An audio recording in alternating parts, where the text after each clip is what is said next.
حضرت ایوب علیہ السلام حضرت ابراہیم علیہ السلام کی اولاد میں سے ہیں۔ حضرت ایوب علیہ السلام کا شمار ان مشہور انبیاء میں ہوتا ہے جنہوں نے تکالیف پہنچنے پر بڑے صبر کا مظاہرہ کیا۔ اللہ تعالیٰ نے حضرت ایوب علیہ السلام کو خوب مال و دولت، شان و شوکت اور اولاد سے نوازا تھا۔ حضرت ایوب علیہ السلام جب جوان ہوئے تو آپ علیہ السلام کی شادی حضرت یوسف علیہ السلام کی بیٹی سے ہوئی جن کا نام رحمت تھا۔ حضرت ایوب علیہ السلام انتہائی نیک، بکثرت اللہ تعالیٰ کا ذکر کرنے والے اور بڑے ہی صبر اور شکر کرنے والے پیغمبر تھے۔ حضرت ایوب علیہ السلام کا ذکر قرآن مجید میں 4 مقامات پر آیا ہے۔ حضرت ایوب علیہ السلام کے 7 بیٹے اور 7 بیٹیاں تھیں، 1000 اونٹ، 1000 بکریاں، 500 غلام اور 500 اہل و عیال تھے۔ حضرت ایوب علیہ السلام اس وقت مالداروں میں شمار ہوتے تھے اور ہر وقت خدا کی یاد میں مشغول رہتے اور شکر گزاری کرتے۔ چنانچہ شیطان آپ کی عبادت اور خدا کی شکر گزاری کو دیکھ کر حسد کی آگ میں جلتا اور آپ علیہ السلام کو اپنے پھندے میں پھانسنے کی کوشش کرتا۔ اللہ کی طرف سے شیطان کو آواز آئی کہ اے لعین، ایوب میرا صالح اور شکر کرنے والا بندہ ہے، میرے ایوب پر تیری فریب کاری کام نہ کر سکے گی۔ شیطان نے کہا، خدایا تو نے ایوب کو ہر قسم کی نعمتوں سے نوازا ہے اور اس کی آنکھیں اولاد کے دیدار سے روشن ہیں۔ تو نے ایوب کو ہر قسم کے آرام و آسائش سے نوازا ہے، اگر پھر بھی یہ تیرا شکر نہ کرے تو پھر تو یہ تیرا شکر گزار بندہ نہ ہوا۔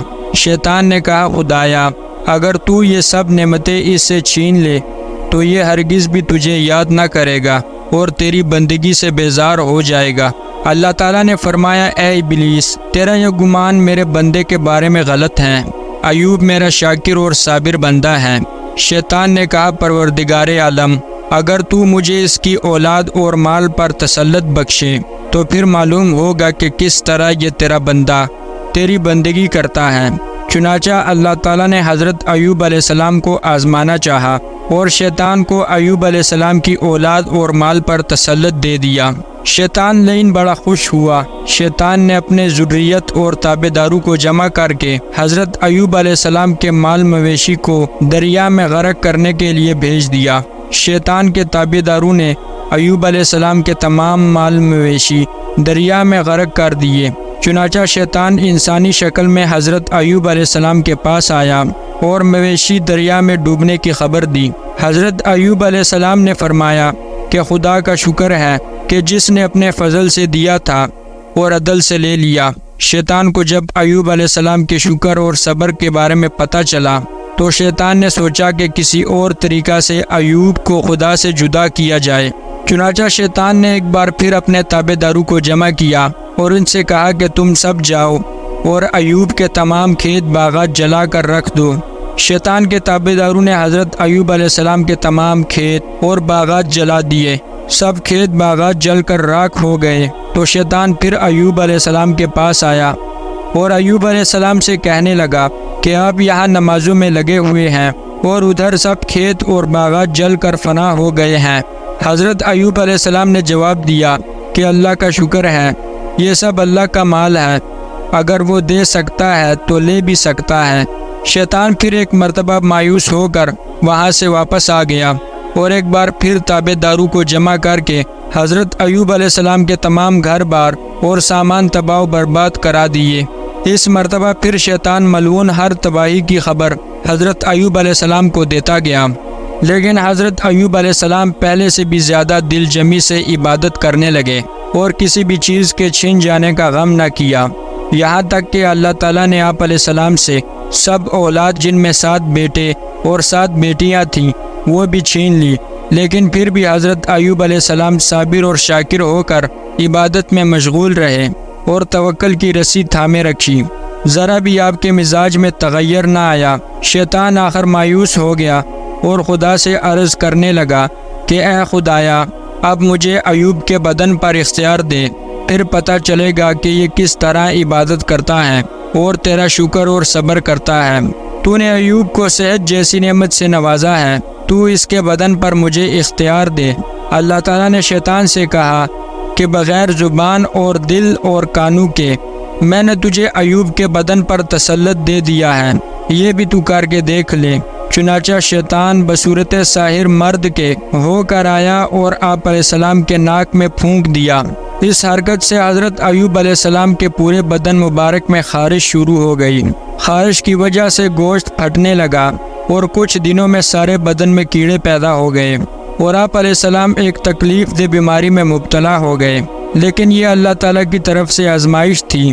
اب حضرت ایوب علیہ السلام کے پاس نہ اولاد تھی، نہ مال و دولت تھا، اور نہ ہی آپ علیہ السلام کے پاس اتنی رقم تھی کہ آپ اپنا علاج کروا سکیں۔ اس مشکل وقت میں سوائے آپ کی بیوی جن کا نام رحمت تھا، بیوی کے سوا کوئی بھی آپ کی دیکھ بھال کرنے والا نہیں تھا۔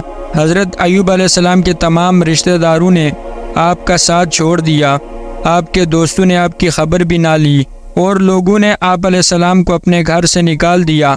لوگوں نے آپ علیہ السلام کو اس وجہ سے گھر سے بے دخل کیا کہ کہیں یہ بیماری ان کو لگ نہ جائے، اور بعض لوگوں نے کہا کہ ایوب نے ضرور کوئی بڑا گناہ کیا ہوگا جس کی وجہ سے اللہ نے انہیں اس بیماری میں مبتلا کیا ہے۔ ایوب علیہ السلام کی دیکھ بھال کرنے والا کوئی بھی نہیں تھا سوائے بیوی کے۔ آپ علیہ السلام کی بیوی نے کمر بستہ ہو کر آپ علیہ السلام کی خدمت کی۔ جب سب مال و دولت ختم ہو گیا تو بی بی نیک بخت نے مزدوری شروع کی۔ آدھی مزدوری خدا کے نام پر حضرت ایوب علیہ السلام کی تندرستی کے لیے صدقہ دے دیتی اور آدھی پر اپنا وقت گزارتی اور ایوب علیہ السلام کو بھی کھلاتی۔ پیارے دوستو، وہ بھی وقت تھا جب آپ علیہ السلام کے 500 غلام تھے، وہی غلام آپ کے کام کاج کرتے، اور جب آپ علیہ السلام پر آزمائش آئی تو آپ علیہ السلام کی بیوی نے مزدوری شروع کی۔ جب بھی آپ علیہ السلام کی بیوی مزدوری کر کے واپس گھر آتی تو راستے میں شیطان کھڑا ہوتا اور آپ علیہ السلام کی بیوی سے کہتا کہ تو جوان اور صاحب جمال ہے، تم کس لیے مزدوری کرتے ہو؟ تم اپنی جوانی ایسے آدمی کی خدمت میں برباد کر رہی ہو جو کبھی ٹھیک نہیں ہو سکتا۔ شیطان نے آپ علیہ السلام کی بیوی سے کہا کہ مصر میں ایک دولت مند سردار ہے، میں تمہارا نکاح اس سردار سے کرا دوں گا، وہاں تجھے ہر قسم کا آرام میسر ہوگا۔ آپ علیہ السلام کی بیوی نے شیطان کی ایک بات بھی نہ سنی اور کسی بات کی طرف توجہ نہ دی، بلکہ واپسی پر سارا حال حضرت ایوب علیہ السلام کو سنایا۔ تو حضرت ایوب علیہ السلام نے اپنی بیوی سے کہا کہ وہ شیطان ہے، تم اس کی باتوں پر غور نہ کرنا۔ اب شیطان کو آپ علیہ السلام کی بیوی نے بھی مایوس کر دیا۔ غرض یہ کہ آپ علیہ السلام کی بیوی نے آپ کی ہر طرح سے خدمت کی، خود لوگوں کے گھروں میں کام کرتی، جو اجرت ملتی وہ آدھا صدقہ کر دیتی اور آدھے سے گھر کا خرچہ چلاتی، یہاں تک کہ حضرت ایوب علیہ السلام 18 سال اس خطرناک بیماری میں مبتلا رہے۔ ان 18 سالوں میں آپ علیہ السلام نے ایک دن بھی گلہ شکوہ نہیں کیا، بلکہ صبر سے کام لیتے رہے۔ ایک مرتبہ آپ علیہ السلام کی بیوی صاحبہ گھر پر نہیں تھی اور آپ علیہ السلام کی بیماری شدید تکلیف کو پہنچ گئی، تو آپ علیہ السلام نے خداوند کریم کے دربار میں اپنی صحت یابی کے لیے دعا کی۔ اللہ تعالی حضرت ایوب علیہ السلام کی اس دعا کو قرآن مجید کے پارہ نمبر 17 آیت نمبر 83 میں ارشاد فرماتا ہے، یا اللہ مجھے تکلیف دہ بیماری لگ گئی ہے اور آپ سب سے زیادہ رحم کرنے والے ہیں۔ جب حضرت ایوب علیہ السلام نے بارگاہ الہی میں گڑ گڑا کر اپنی صحت اور مصائب دور ہونے کے لیے دعا مانگی تو اللہ رب العزت نے آپ کی دعا قبول فرمائی، اور اللہ تعالیٰ نے آپ علیہ السلام سے فرمایا کہ جہاں پر آپ بیٹھے ہیں وہیں اپنے پاؤں کو زمین پر مارو، اس سے ایک چشمہ جاری ہو جائے گا جس سے آپ غسل کریں، غسل سے بیرونی تمام بیماریاں دور ہو جائیں گی، اور اسی چشمہ سے پانی پئیں، اس سے اندرونی بیماریاں ختم ہو جائیں گی۔ چنانچہ ایوب علیہ السلام نے ایسا ہی کیا تو اللہ تعالیٰ نے آپ علیہ السلام کو صحت کاملہ عطا فرمائی۔ حضرت ایوب علیہ السلام کو صحت ملنے کے ساتھ ساتھ مویشی، کھیت، باغات واپس عطا کر دیے، بلکہ اس سے بھی زیادہ عطا فرمائے، اور آپ علیہ السلام کو اللہ نے واپس اولاد بھی عطا فرمائی۔ اس کے علاوہ اللہ تعالیٰ نے حضرت ایوب علیہ السلام پر آسمان سے سونے کی ٹڈیاں بھی برسائیں۔ آپ علیہ السلام جلدی جلدی ان سونے کی ٹڈیوں کو اپنے کپڑوں میں سمیٹ رہے تھے تو اللہ تعالیٰ نے آواز دی کہ اے ایوب، کیا میں نے تمہیں غنی اور بے پرواہ نہیں کیا؟ تو حضرت ایوب علیہ السلام نے جواب دیا، کیوں نہیں، بے شک تو نے مجھے بہت کچھ دے رکھا ہے، میں اس سے غنی اور بے نیاز ہوں، لیکن تیری رحمت سے بے نیاز نہیں ہوں، بلکہ اس کا تو پورا محتاج ہوں۔ اگر تو مجھے مزید دے رہا ہے تو میں انکار نہیں کروں گا۔ پس اللہ تعالیٰ نے اپنے صابر پیغمبر کو نیک بدلے اور بہتر اجر عطا فرمایا، اولاد بھی دی اور اس کی مثال اور بھی دی۔